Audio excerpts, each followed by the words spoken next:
Talk about Scott and his relationship with Megan and the tensions they face.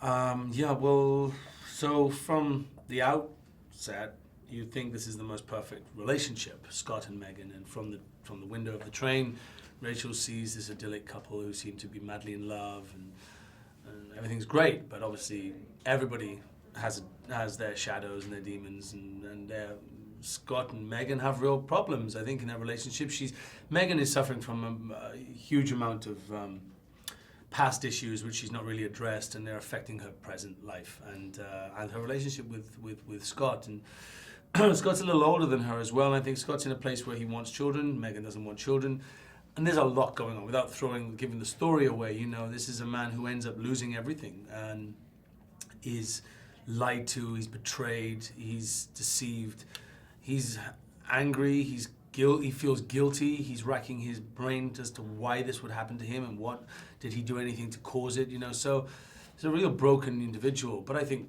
everybody in this film is slightly broken to different levels, and everybody's trying to rectify it in a way. You touch on the theme of voyeurism. Talk about how we tend to idealize other people's lives and just the role of voyeurism in this film. Well, the role of voyeurism in life. I mean, we live in a very voyeuristic society nowadays with, social media and how, you can portray yourself on your Facebook page as having the most perfect life. People might look at my life and think, wow, look at he's traveling all the time, they're staying in hotels, making movies. We all have our crosses to bear, and life's not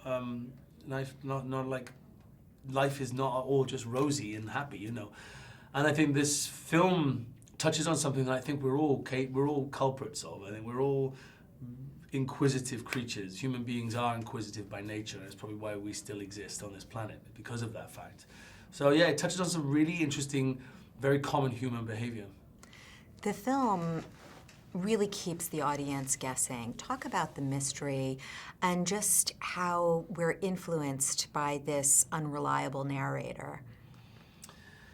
Yeah, that's the magic of a good storyteller. And I think Paula Hawkins, to her credit, has created quite an unconventional story, a thriller.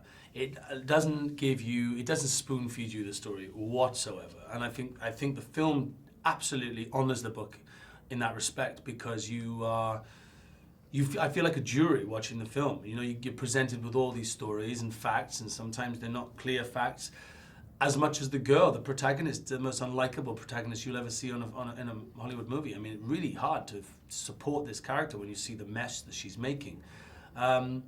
But she allows you, through her eyes, to piece the story together. It's a great psychological thriller, and it absolutely keeps you on your toes. It doesn't really let you sit back and go, okay, I'll just enjoy this bit. There's none of that, And then layered with this incredible score Danny Elfman has created for the film, which I think is just incredible. Yeah. Just quickly, talk about Emily's moving performance.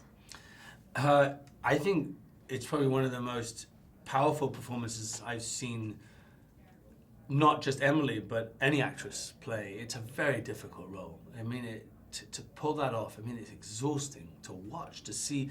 When you've drunk too much one night and the next day you have to get up and you have to work solidly, or you really have to focus how hard that is. Emily was playing that for the whole film. She's either inebriated or dealing with the day after the night, It's an extraordinary performance. I think she nails it, and playing off that was mind-blowing. I think she's incredible in this, and she should be very proud of herself.